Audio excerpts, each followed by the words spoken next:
What it do, what it does, what it be like. It's your boy Black Girl, aka Dr. H.A.A.S, and this is the Doctor's Orders Podcast. Welcome back. What it do?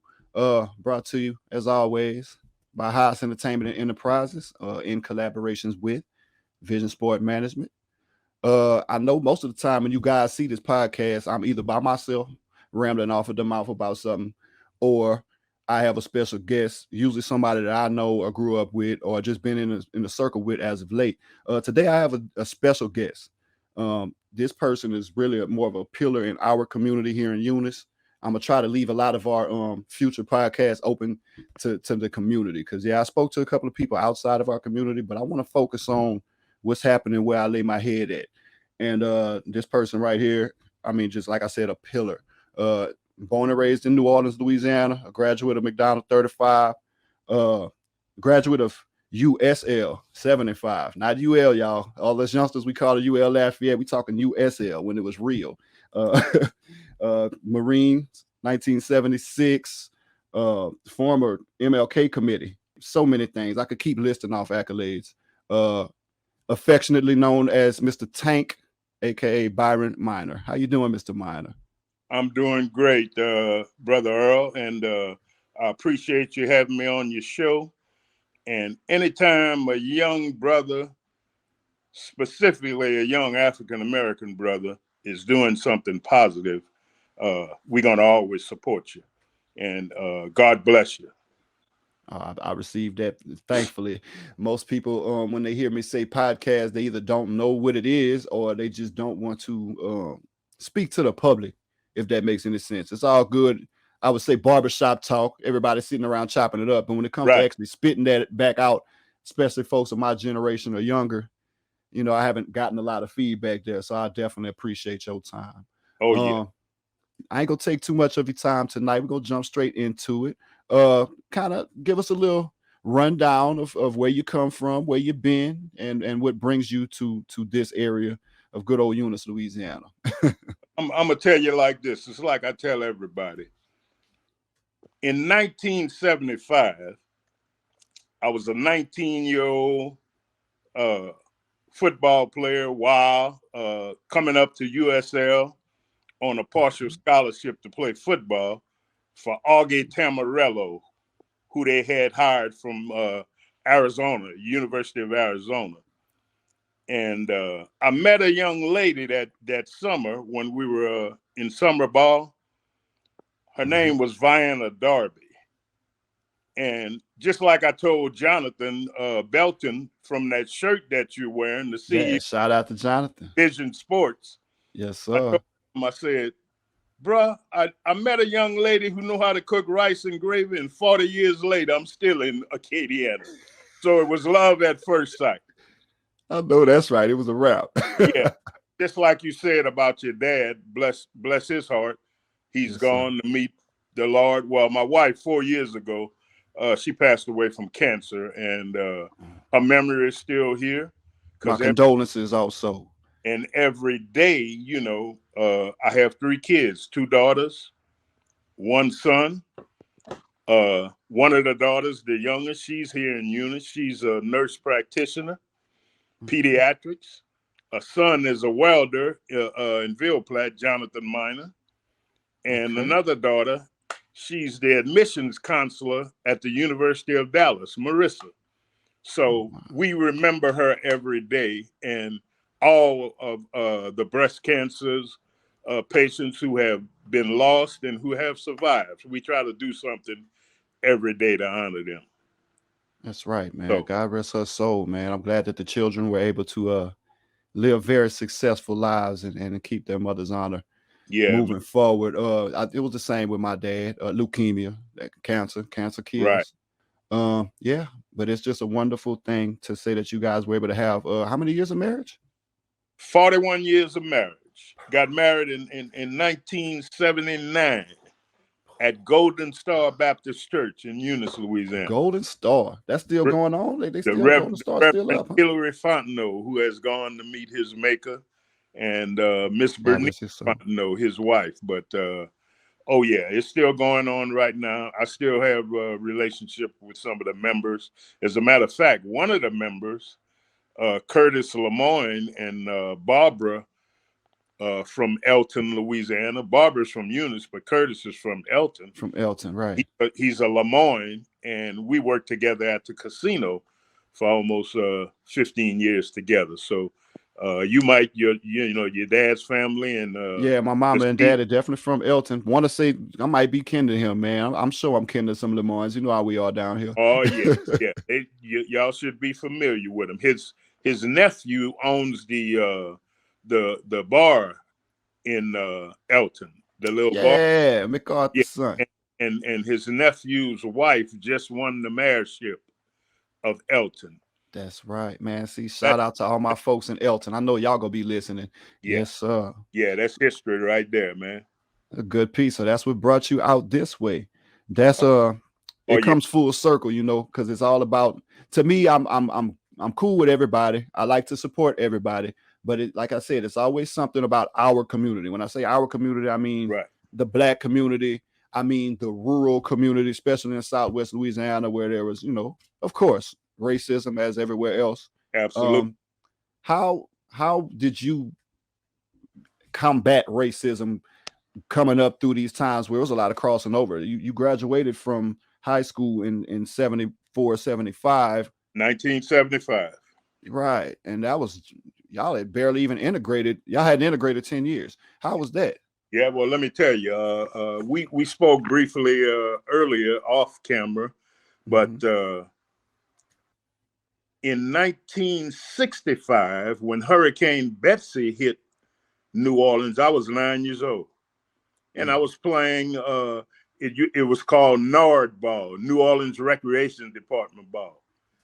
All the coaches, all the tutors, and everything, they were all involved in the civil rights movement, and got us as kids involved in the civil rights movement. So that's a portion of our history. I'm talking about African American history that we kind of lost a little bit.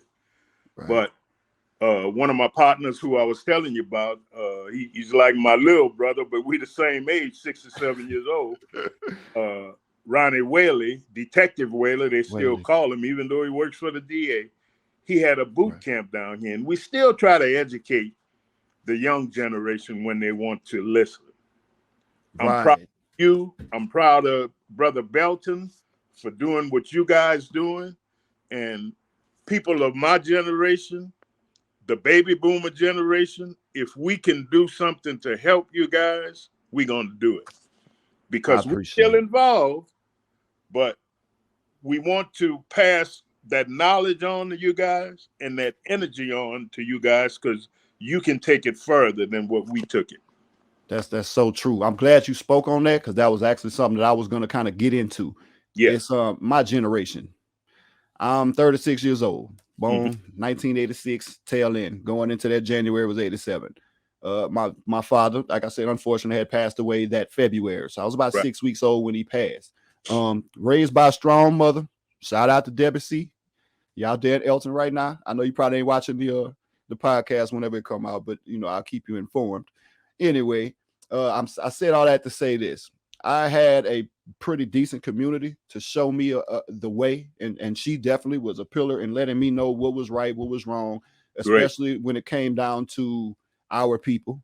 I was always blessed to be around multi ethnicities, all walks of life, all classes of life, but she always did remind me of what the struggle for our people was, is, and probably will be, or will continue to be, unless we pick up the ball, as in my generation and younger, and try to work through it. Yeah, it's been a little bit more tolerant when it comes down to the blatant racism, but it's still obviously there, and it's still something that needs to be worked through. So yeah, with me saying that, in your opinion, what do you think would get the youth more involved in understanding how important it is to stand up for your community and actually not give these people a reason to X us off the map? Well, just what you just so brilliantly articulated, that they need to get involved. You understand? Absolutely. and let me just briefly say this. I come from a place, I don't know if you ever heard of it, the Ninth Ward in New Orleans, Louisiana. Oh, I've definitely heard. The Definitely Desire heard. Projects in New Orleans is bigger than Eunice because we had 20,000 families living in there. In that But project. but fast forward, let me show you how history takes place to wipe out a lot of stuff that young folks like you need to know about, because New Orleans had 10 housing projects. Yeah. At that time, they had the Fisher projects in Algiers, Louisiana. Algiers. But Shout when out to Hurricane Algiers. Katrina hit and everything was flooded, don't you know, I was in New Orleans in October and only one project remains in New Orleans. They were all tore down to the ground, and condominiums and townhouses was built It was built into place. try to Gentrification. eradicate the voting that 80% of African Americans had in New Orleans, Louisiana. Wow. The ratio now, I can't quote it to you, but it's not 80-20. It's not 80, yeah. It Right, can't be. because every project has been tore down and new, like I said, condominiums have been built. But just to make a long story short, I didn't go to an integrated school. I went to an all-black All school. black. And you know what those teachers told us? You can do anything you want to do, because they knew what they came up from fighting in that system that we called racism, you know? Yeah. So they encourage us to do everything that we can do, you know, that God wanted us to do. So getting involved, that's what these young folks need to do. And Right. people of my generation need to contribute something back in there to get them involved, you know, Right. when they want to listen. Knowledge, money, time, whatever. I used to be, when I came to Eunice, when I got out of Marine Corps in 1980, I organized all kinds of sporting activities and everything, not only through the church, but just through community activism. Yeah. And everybody that you talk to, they know Cha-Cha. Yeah, absolutely. And Cha-Cha got together. That was my big brother, just like I'm Detective Whalen's big brother. Huh. And organization, community activism. Because if you living in this community, you need to care something You about to this. care. That's it. That's exactly And right. don't shut up from there, but that's what we need to do. And I think this is a positive start for what you're doing to enlighten people about not only their community, but Acadiana as a In whole. general. Yep. Yeah. Oh no, you hit the nail on the head. All points there. Because I gotta be honest. It's gonna take the youngsters to meet your generation halfway. Amen. Because you're absolutely right. There's a few things. See, there's people like you that's gonna take the time out of their Sunday evening and jump on a live stream with a young buck like me. They got another group of folks around that age group that, you know what, these youngsters hard-headed, they don't care, they don't listen, they don't want, and they just turn the other cheek. And you know, honestly, I can't blame them. So Right. but it's gonna come down to us. It's gonna come Yeah. down to people my age. And the reason I'm so adamant about it now, I guess, Mr. Tank, is because I have a 10-year-old son, and he's my only child. And Mhm. obviously he's black. You know what I Yes. mean? So Yes. I want to know, well, I want to at least feel comfortable knowing that at least I can do is show him the ropes, show him the way, and Right. kind of lead more by example. Because I could always just speak and be like, yeah, man, you need to pay attention to what's going on in your neighborhood. You need to do right by your elders. You need to do right by your black folks. But if I don't show him, Right. I don't think he'll ever pick up on it, which is just adding on to what you said. Yeah. If you guys don't show us, then how are we gonna know? So again, appreciate what you're doing for even moving forward. You kind of spoke on what you guys had going on this year. Kind of elaborate on that, man. Are you guys trying to bring the boot camp back, or? Well, Brother Whaley has a plethora of ideas. that you know, I'm not going to touch on right now, but we're gonna get with you privately and get with Jonathan privately, because just a little short story. I had a nephew who's in entertainment. He came back to New Orleans in October, the first part of October, and we stayed at a place called the Hubbard Mansion, owned by a black millionaire. And Mr. Hubbard is probably in his 80s right In his now, 80s. middle 80s. And before this year is out, I want to introduce Jonathan to him, because he was the first promoter, African American, in New Orleans that had the Muhammad Ali Leon Spinks fight at the Superdome when it was built. Wow. So he was the promoter behind that fight. I want you to look him up, Don Hubbard. Very influential brother, still at 86 years old. And I want to introduce Jonathan to him, because the knowledge that he has for what Jonathan wants to do with for what he's into, absolutely. I think it's going to benefit him. But that's the circle of knowledge that we all need to take part in, you know? Yeah. And like I said, Brother Whaley is in that circle.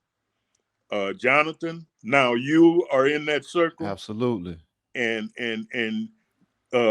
your 10-year-old son is in that circle. And look, let me just say this, bro. I'm proud of you for what you said about raising your son and bringing up a family, because the little things are important. Man, I'm learning every day. When you really think about it with your children, you understand? Yeah, absolutely. Because I knew that when I got out of the Marine Corps, and I had one daughter who was 2 years old when we came back from California, me and my wife, and one was on the way. My son, who's 40, getting ready to make 40 years old. 40. He was on the way in 1980, late 1980. So the little things are very important with those kids. And that's the kind of philosophy that myself and Brother Whaley try to bring when we get an opportunity to talk to young brothers and sisters. And listen, Earl, it's going to take all of us, black, white, our brown brothers and sisters, Asian, all of us who care about not only this community, but society as a whole, to raise up positive, educated, strong, young brothers and sisters. You understand? And I'm talking about the whole spectrum of God's children. It's going to take all of us together. You know, we know it's got racism, but we can overcome that. We know they got hatred. We can overcome that. We know they have ignorance, but we can overcome that. Overcome that too. if we keep that positivity, that's why I said I'm so proud of you, Jonathan, and some young folks who want to get involved. And I'm gonna tell you like this. Myself and Cha-Cha had a statement that you can use. The barbershop is the country club for African Americans. Because at one time, we couldn't go to the country club. You couldn't get in there. All the conversation and all the political stuff, all the business stuff was going on in the country club. You got to bring it to the barbershop for the black folks. That's right.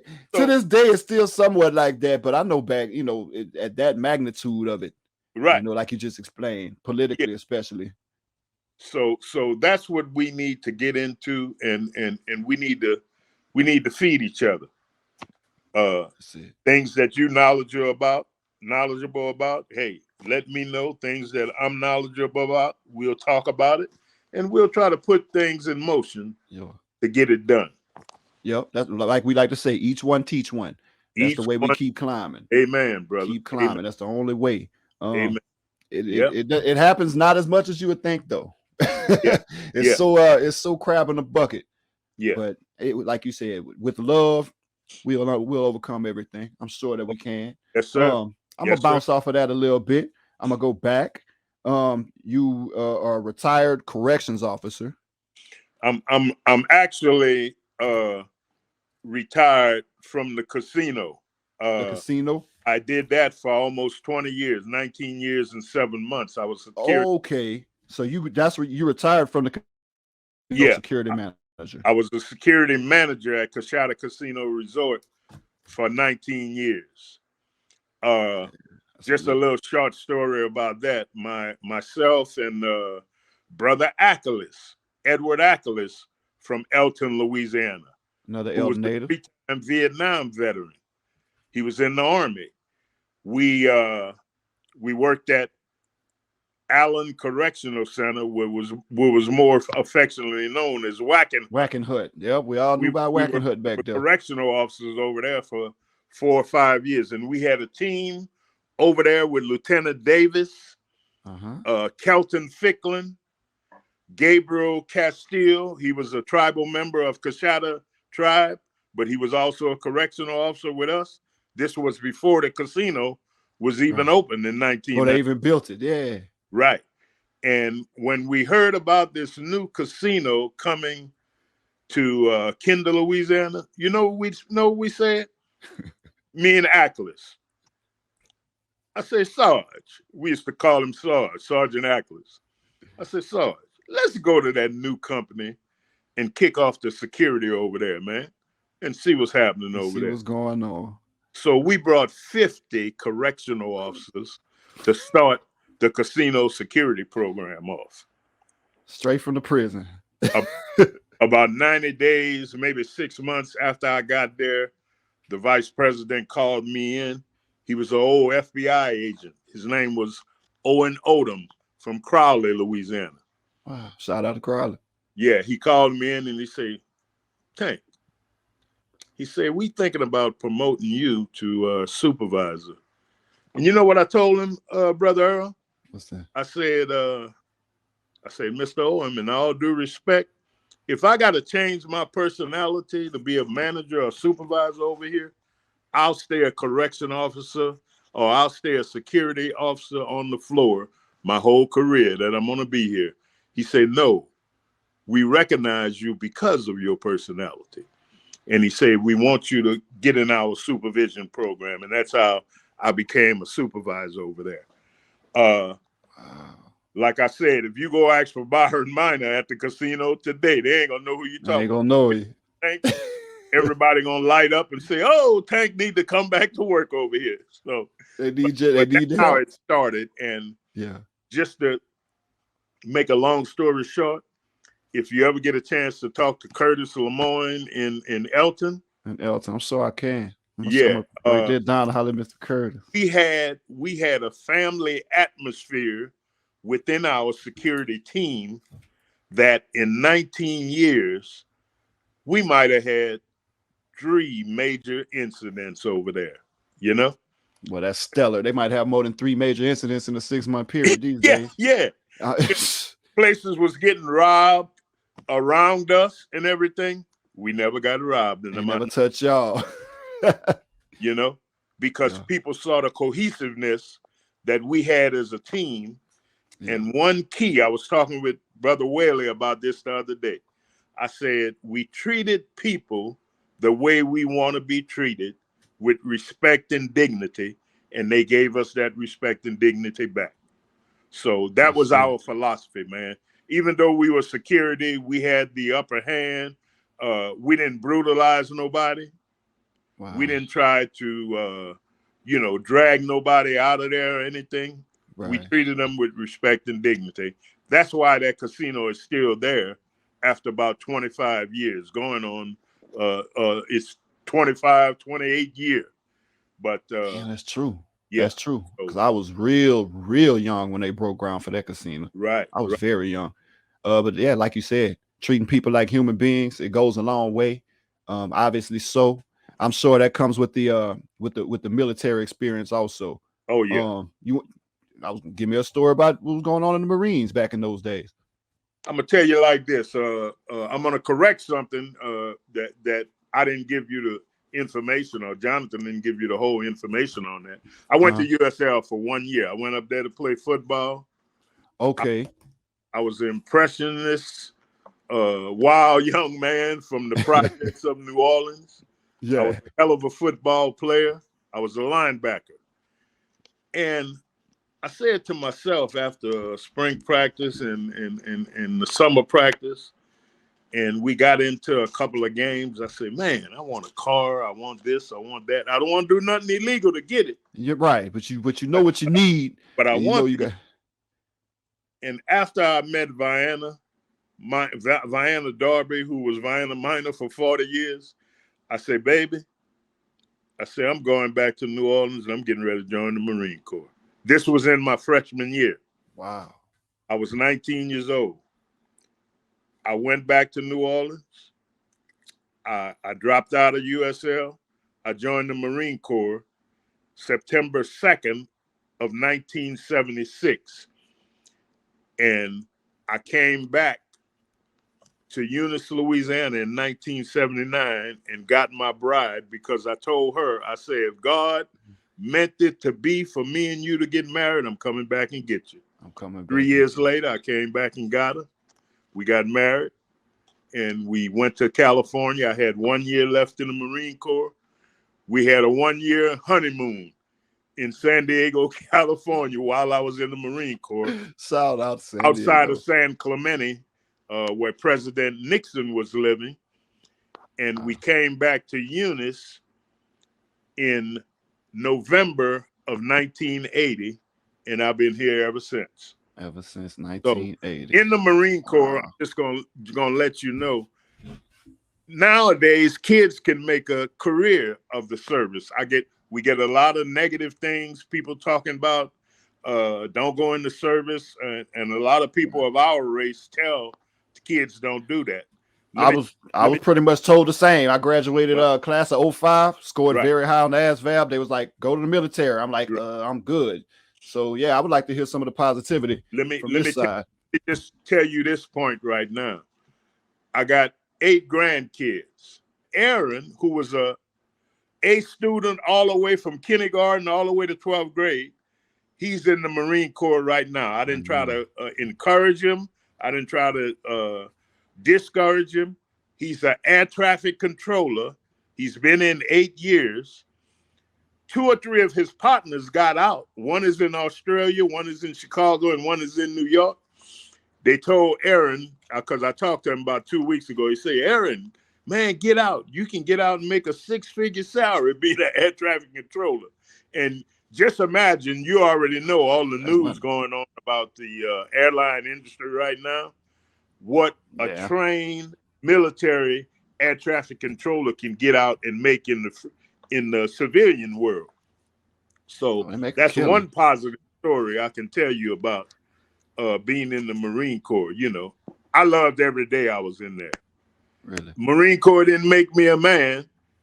I was already a man when you got there. Out of New Orleans from being that. But it taught me a lot of discipline. Right. It taught me how to work together with people from all genres and all races and all creeds. And it taught me, like I said, what we talked about at H.A.A.S Casino Resort. Give people the respect and they'll respect you. That's it. It's an obvious piece. A lot of folks don't get that. I swear, Mr. Tank, I done been a lot of places. Yes. And folks, they refuse to kind of humble themselves, if that makes any sense. You know, right. You get a little power, and that don't matter what race. It don't none of that. You get a little power, or you get a little following. A couple of people recognize you as somebody that you may or may not even be.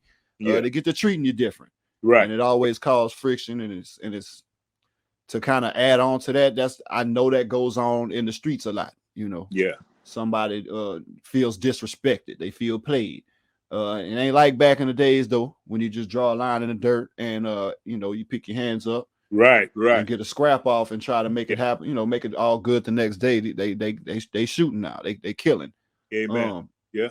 What would you say from your experience? Because you've seen the real deal. What would you say to this young generation who just don't think correct about this violence and how far they need to slow down? Like, how far can they take it? Right. The thing about it, we have to know our history. We have to have respect for ourselves and our families, and we have to have respect for others. So I think my partner, and I'm gonna keep mentioning his name because he got some good ideas. Detective Whaley, who led boot camp, he was on the right track when he was doing that at the Eunice Police Department. So we want to incorporate a lot of that starting, and like I said, this year we got some plans to do some things. But if we can talk like you and I talking right now, with not only young brothers, and I'm going to talk about my race, not only young brothers but young sisters too, because they're doing some things. You know, you've heard about the Appaloosas and everything. It's been kind of and this thing about weaponizing the civilians, and I'm talking about all over the United States. You know, that's nationwide. They just saying get a gun, get a gun, get a gun. Yeah, I get it, I understand, but that ain't not down here. That ain't gonna solve much. We don't need all that. I'm not a gun advocate. You know, I respect guns. I know what they can do. But we need to get back to finding out who we are, where we come from, and what type of respect we need to have for one another. You know, and it's all about taking that one-on-one conversation, like you said earlier. Each one reach one. And when a young person give us the opportunity to talk to them, that's the kind of knowledge we try to instill in them. Because if you respect yourself, you're gonna respect others, and you're gonna stay out of them situations that get you in that situation where your only outcome is to go get a gun and violence, resort to that violence. Yeah, it's a complex situation, but it's not a situation that's too far gone we cannot solve. I believe that, and I'm gonna believe that till they put me 6 feet under. So that's right. God knows. You know, we not only believe in God because the Bible says faith without works is not dead. So it's gonna take some works to get it done. And for us to work together to enlighten our community. So like I said, man, you keep doing the positive things you're doing, and we're gonna come together on some big things this year. Absolutely, that we might be able to make a dent in the societal thing that's going on all over the United States right now with this virus. Yeah, I like that plan. I like what you're saying, especially about the respect, especially about us learning our history. Yes, sir. You enlightened me to many things that I was not even aware about. Just here tonight. Like I said earlier, I wasn't gonna hold you too long. Is there anything that you want to kind of put us on the lookout for that you guys got planned that you can discuss? You know, I know there's certain things that kind of under wraps you won't be able to tell us, but you know, kind of fill us in on what we're looking forward to in the near future and what we got to keep our ear to the street about. Well, like I expressed to you earlier, I don't know, maybe some of your listeners and watchers have been watching the news and everything. Governor Edwards, whose term limited, this is his last term, he just endorsed last week Sean Wilson, an African-American who was over the DODT, because Sean is running for governor. And he's the only Democratic candidate right now in the running for governor. Of course, we got Jeff Landry, who's the Attorney General, Republican. And whether it's a Republican or a Democrat, we want the best candidate. Right. Governor Edwards endorsed Sean Wilson. That's going to be coming up, and hopefully we might be able to get him to Eunice. And hopefully we might be able to talk to Jonathan Belton's cousin, who is going to be aspiring for office. I'm not going to talk about it right now. Oh, no, I know who you're talking about. We wants to get him down here in this area because I think he's going to do some big things, you know. I'm going to leave you with this. My kids, all 3 of them, went to Grambling State University. My two Yes. daughters, they graduated. One got their master's degree, one got their PhD. Wow. My son, college wasn't for him. Jonathan, Understandable. he went to school, he became a welder, and he's doing great right now by the grace of God. Wow. But we need to enlighten our kids that's coming up, just like you said, your 10-year-old son. Yeah. He's going to learn by example more than what you tell him. And that's So how true. kids learn by example more Yeah. than what we tell them. Let me tell you something. They watch us keenly.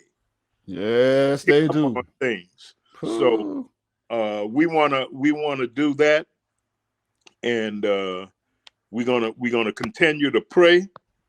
And in the near future, hopefully we'll be able to get together because we campaign for Jackie Juju Valaire in the city council Miss election. Jackie. Shout out to Miss Jackie. I know Miss Jackie. But Jermaine Simpson won, and Yes. we're Shout gonna out to Miss Jermaine. get things done with that. But Jackie is my sister, and she would have made a big difference. But it wasn't for her. God, God had something else Had for her. other plans. Yeah, something bigger and better as usual. And we got to accept that. Yeah. But I want to do one thing before we leave. I want to introduce you to my partner, Detective Whaley. Yes, please bring who him. came here, and I'm going to put him on right now and just introduce you to him. Whaley, this is our brother Earl Nelson right here. And I'm going to let you sit down right here and holler at him right quick. How's it going, Brother Nelson? Oh, pretty good, Detective Whaley. How are you? Outstanding, man. Outstanding. That's wonderful. That's wonderful. Wonderful day. Wonderful in a reaction you and Mr. Byron is well, y'all just had. Mr. Byron is like my big brother. And he used to, before I came to Eunice as a police officer in Eunice, he was my supervisor at the casino in Kinder. Okay. Yeah. For like 5 years, man. I learned a lot from that guy, and he was the best supervisor I've had since I left the military. Right. Let me just say this for a minute, Brother Earl. Uh-huh. Whaley is trying to be politically correct with that Mr. Byron stuff. Big Tank, God dog it. Big Tank. Big Tank is out. Look, whenever Jonathan told me about the episode, he was like, Mr. Tank, Big Tank. I was like, okay, well, what's his first and last name? He's like, nah, they know as Tank. I'm like, okay, cool. Yeah. I get the same. You can look at the bottom of the screen. You tell them Earl Nelson, they don't know who I am. You might tell them Black Earl or H.A.A.S, they're going to know exactly who I am. Other than that, it's sideways. But look, that's Tank, so he's good to go. Good people. Yes, but we want to say, keep doing what you're doing, man. Absolutely. God has a plan for you, and whatever we can do to help, we're gonna help, man.